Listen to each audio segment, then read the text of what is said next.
Yo, the earth is flat. That's still a fact, and it's still me. That's why I'm back with another edition of the plain truth, obviously. We're exposing the global deception. Tonight we're gonna see the GoFast rocket hit the dome clearly. I want to thank my boy Joshua Vega. Sorry it took me a while to get to answering you on this. Funny thing is, part of the misconception was I didn't see a lot of your answer. The only thing that I saw was I'm gonna go. Let's start from the back up or from the bottom up. Unfortunately, you answered the question that it wasn't even a real question, which is it a fake video? I wanted to confirm that we're both. I wanted to take that off the table. That we're all in agreement that this is a real video. I believe that it is a real video. Absolutely. I just believe that it proves flat Earth. And let me slow this down for those of y'all. No pun intended. We're talking about the Go Fast rocket, and we're talking about a video that I had posted previously, and Josh took the time to watch and, in fact, reply. I didn't see his reply, so I made after making another post in my group in the Plain Truth, and people talking about it. I tagged him because I didn't see an answer yet. And the thing that he answered for me was the question that Josh didn't really answer, and then he did in this video. So I just want to apologize, Josh. I didn't know that you had answered. So it's good that we're having this dialogue. Thank you for watching my original video. Thank you for responding, and thank you for making even the great video that you made. Sorry that I can't put together such a great edited version because I don't have those skills yet. But I do have the ability to decipher what's going on here from a woke person's perspective. And I'm going to point out a few things from a scientific perspective. And like Josh pointed out, this is all in love and in friendship because he's my buddy. So it's not just like he's just some other person that's attacking me or whatever. And even if he was, let's keep it professional. That's and out of love, certainly from my group. I would expect that all the time. Let's try to keep the name calling and all that. I say globetard and things like that because it all in good fun. But like then again, let's try to keep it professional, especially because Josh did mention it. Let's keep the memes and stuff like that to a minimum, although those can be educational, and let's try to stay on topic. So we're talking about this Go Fast rocket, and the main question that sparked this thing was what stopped the forward momentum? And Josh's answer is that it exited our atmosphere. That's what stopped this forward momentum and made this noise, which I think is absolutely ludicrous. It hit the dome, is what happened, and we're going to see that. Before I lose too much interest, because I can go on and on, let's get to the video here. In question. Okay. By the way, it's here on my YouTube channel. Yoda Earth is flat, and it's going to be under the Plain Truth, as you can see here. We also have a YouTube channel, The Plain Truth. So if you could like and subscribe both of those, that'd be great, and share with friends and family because I haven't been pushing the YouTube too much, but I need to, and it's a great way to get the information out there, obviously. So if you like my stuff, please do hit subscribe. So here is, without further ado, the footage that we were discussing. The Go Fast rocket hitting the dome.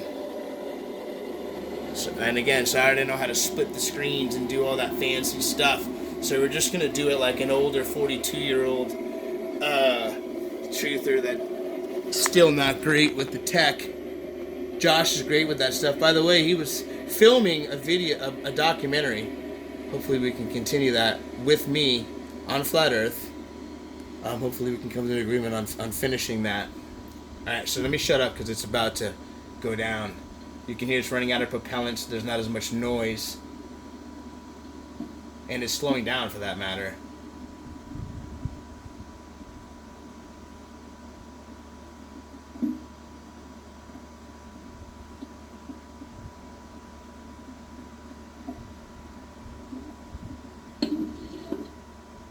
That noise. He's saying is the exit. And then now it's in space. That's what that noise was. And that's what stopped that motion. I have a couple problems with that. Number one, rockets don't go right up into space. I know that much about rockets. That's why we never see them go straight up and out. They always arc, and their answer for that is it's got to orbit around a couple times. You keep making this claim about orbit or whatever. There's a couple problems I have with that. Number one, if it was caught into our orbit, the orbit is something totally different. There's geostationary orbit where the satellites are, all right, and then there's also orbiting within our atmosphere, which is what supposedly rockets have to do. That's why we never see any footage of these things leaving, and we never will. We never ever will. By the way, in all these great fancy angles, they're not showing us up, and they also never will. It's just like in Hollywood or TV shows, they'll never show you the fourth wall because there is no fourth wall. So why is there no up camera? They couldn't afford a third camera or a fourth camera? Get out of here. Get out of here. Where's the one pointing up? We got one pointing down. We got one pointing down from another direction, as we're going to see. We got a side, one pointing straight out sideways. Those are all useful.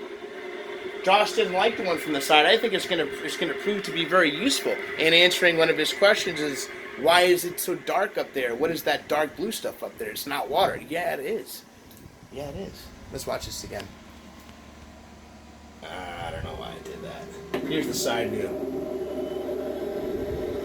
Notice it's lighter blue by the horizon there. As it gets higher in the sky, it gets darker and darker blue. It's still way in our atmosphere, not in space. But look how dark it is as we're going up. Remember, this is the side view. We're not in space yet. That's what the skies look like, because there's waters up there, and there's waters above it. That's what's beyond. We're also seeing the moon flying past, which is pretty cool. That's the moon flying past, which is inside our atmosphere. Also, that's admitted by NASA. But as this video is clearly going to show, and the few that we're going to go over, the moon and the sun are both inside of the dome with us. Watch, it's going to hit.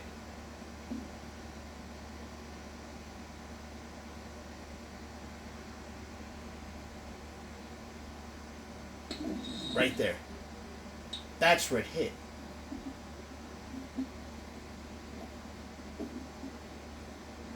So the problems that I have is, you're saying that went out into space, that's what that noise was, and that's what that deceleration was. Rockets don't go straight up. It would have been obliterated by heat and other things when things go into space. It can't just go in and out. All right, that's one problem I have with it. Number two, there's no noise in space, buddy. That's a big one. That's a huge one. Huge. Okay?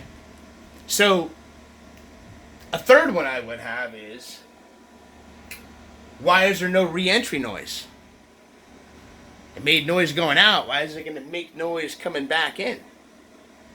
Right? Because it never left anywhere. It's just floating. It's just flying around up there high in the atmosphere, spinning around. It's actually on its way down.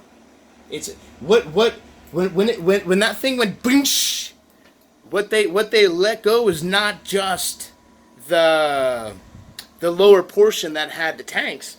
They released a parachute to catch the thing on its way down. And even if they didn't, it just was spinning around for a while, and at a certain point, that parachute was ejected. But I'm gonna say, I'm pretty sure. And again, I don't know every single thing about it, but I can tell you one thing: there's no noise in space. That we can all agree on. If it's a vacuum of space, there's no noise. And as we saw, there was noise. You're saying that big noise was it leaving our atmosphere, but then we can hear the fuselage or whatever you call that, that has the propellant, the rocket fuel, right? The liquid nitrogen or whatever they're using in it, right? But we wouldn't hear that if it was in space. I don't care what kind of microphones you're using, Josh. Sorry, buddy. Okay? Because there's no noise in space. Also, an object in motion would stay in motion, right?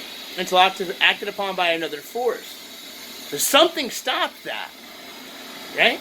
That something definitely stopped that. And it was not our atmosphere. It was the dome. So I don't want to just keep showing video of that. Let me get back over here. So yeah, we have the fact that there's no noise in space. So that couldn't be it.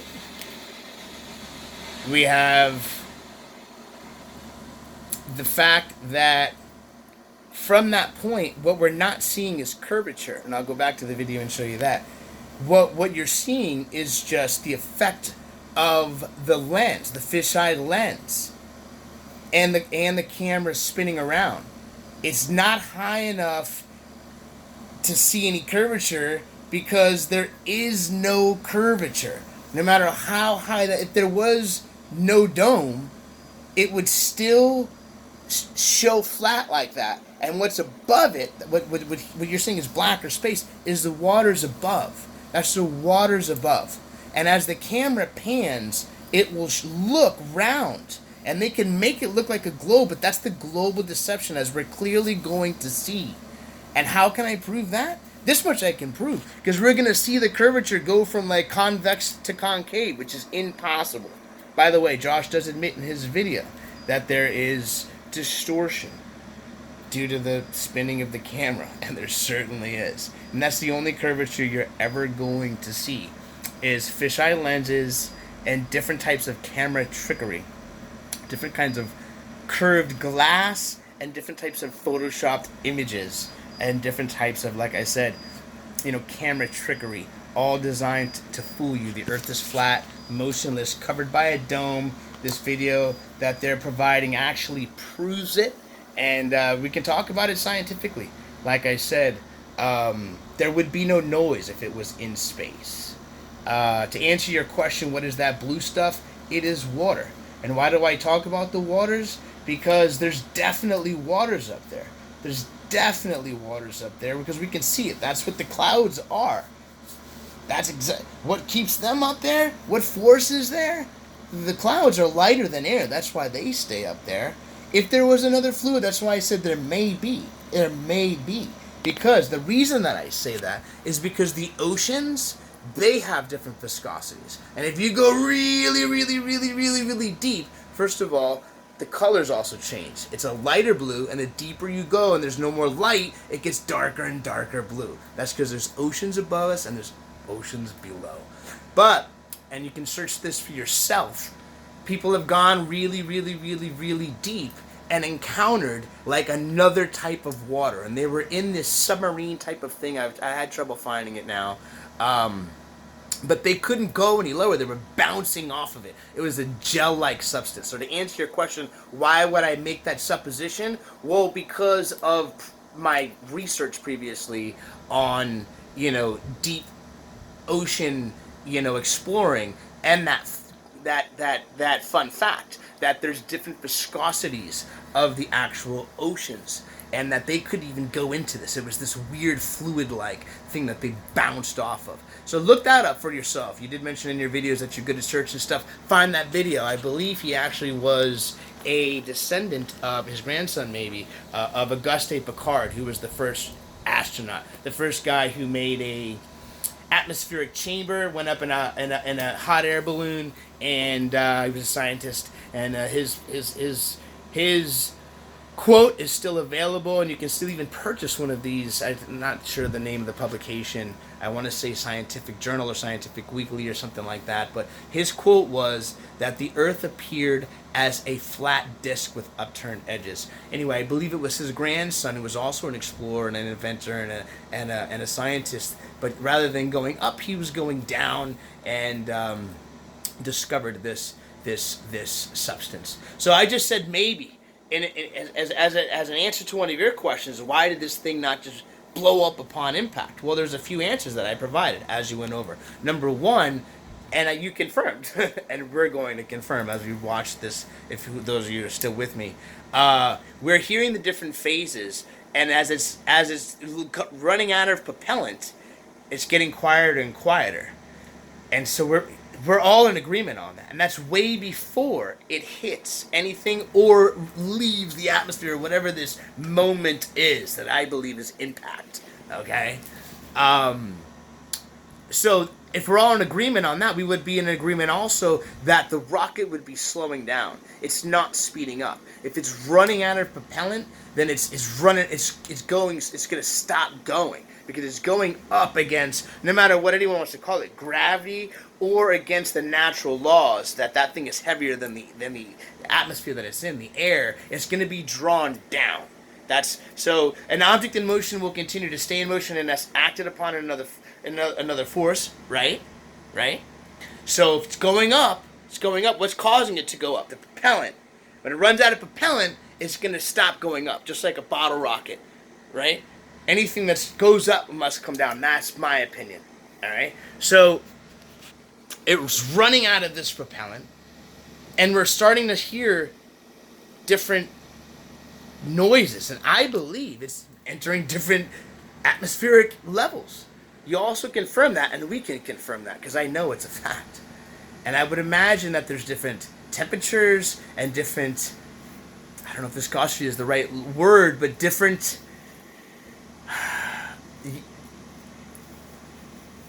densities to this air, oxygen, atmosphere up there, if you will. So that's why I'm suggesting, and I know that there's clouds, that maybe there's some kind of water like that. What force would be holding it up there? That would be the electromagnetic force of the spinning dome. The dome spins, creating electromagnetic energy that comes down in the form of electricity, and we can see that. That's lightning. It's the aurora borealis. It's also what lights up the fish, like jellyfish and things like that, and it's called bioluminescence. It's what lights up the stars. That's called sonoluminescence, and it's in fact what powers the sun and the moon, because it's all surrounded by salt water. That's what makes this whole enclosed system that works like a battery work. So to answer another one of your questions, I'm doing this freestyle by the way, is the water evaporates. The water comes down in the form of rain, right? We see that happen, right? And then it goes down off of runoff and stuff like that into streams. Eventually it goes into the oceans, right? Right? But then it evaporates, right? And it goes back up, and it's part of a cycle. And so there's waters above and there's waters below. Why do I mention that? We're gonna get into that deeper. No pun intended. But again, one of your main questions: what's above that? It's waters, and it's dark, just like the deep oceans would be. Now, is it? I said maybe there's some kind of water-like fluid that cushioned it. That's why I said maybe. I don't know. I've not been up that high. I do know one thing, that it didn't blow up. It hit something, but it didn't blow up. It was designed to withstand that impact. Impact. Listen, maybe not that impact. Maybe these guys don't know there's a dome. I believe they probably do, but, let's say they don't. They think it was going up into space. If that parachute didn't work properly, or for whatever other thing, the cameras, everything was designed to withstand shock, definitely. So, I think I've covered most of the questions and some interesting points.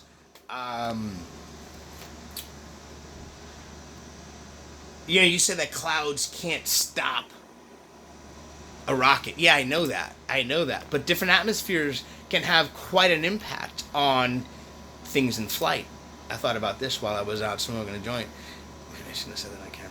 Darn it, do I have to edit this whole thing? No, I'm a cannabis proponent. So, my last flight, the pilot, and he was funny, man. This guy was great, man. He had a good sense of humor. He had a good, because I'm not good with flight, man. I panic. I've got to take like a Xanax and like have a couple drinks. I've had to do that in the past. I may not say that I need to do that because that's not good behavior. I don't want to promote that, but I'm not good on planes anymore. I've gotten worse and worse with time. And so this guy was kind of funny, and he was putting me at ease. That everything was starting to hit me. I was about ready to knock out.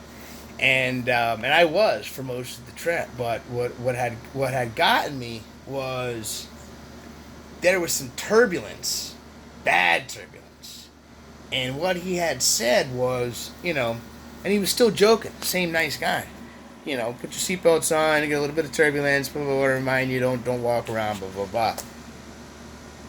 And this turbulence was the plane dropping like feet. It was scary. I've been in turbulence. I've been flying since I'm 6 and 42. So, and I've experienced turbulence, but not like this. And so the pilot gets back on, and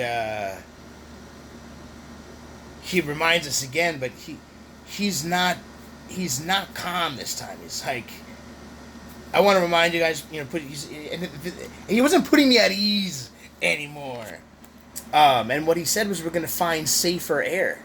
And I'm thinking, well, what about the air we're in? Is that unsafe air? So, yeah, atmospheric conditions can definitely change things that are going at least 500 miles per hour. I know it's a big difference when things are going thousands of miles per hour, but I don't believe that any form of water or gel is what stopped that. What I'm saying is these are potential things that could have been slowing it down as it's getting up there. I don't know. I do know there's clouds up there, so I do know there's water up there. And why I put my faith in it is because the Bible says that. The Bible says that I'm looking up there and I can see it, right? And I can go on and on about sonoluminescence and how that works and yada yada. But another thing is for certain is that the curvature that we're witnessing is that of the camera lens. And I just want to cover that before I lose everyone. This video gets too long. So we want to get into that because I think I've covered everything else. Back to my notes over here.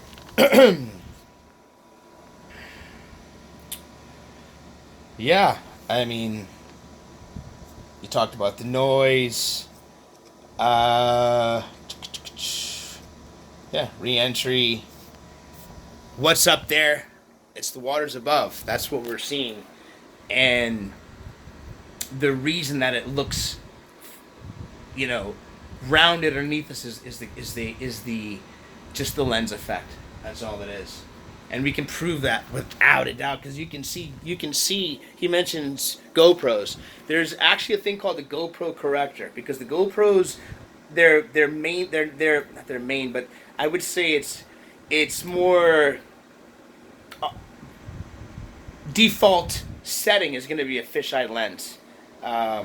In fact, I think it's always a fisheye lens. I don't know. I don't have one, but there's in fact something called a GoPro corrector, and so you can fix that fisheye lens effect if you don't want that effect because it skews it, and so that's what we're seeing with curvature. Let me find my remote control real quick so we can get back to that.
I don't hear any more propellant. I'm hearing noises. And then, bam. Still hearing noise. That noise right there wouldn't happen in space. Because there is no noise in space. It's vacuum, remember? But now let's look at the curvature, the supposed curvature. And that blue stuff. That blue stuff, that's the waters above.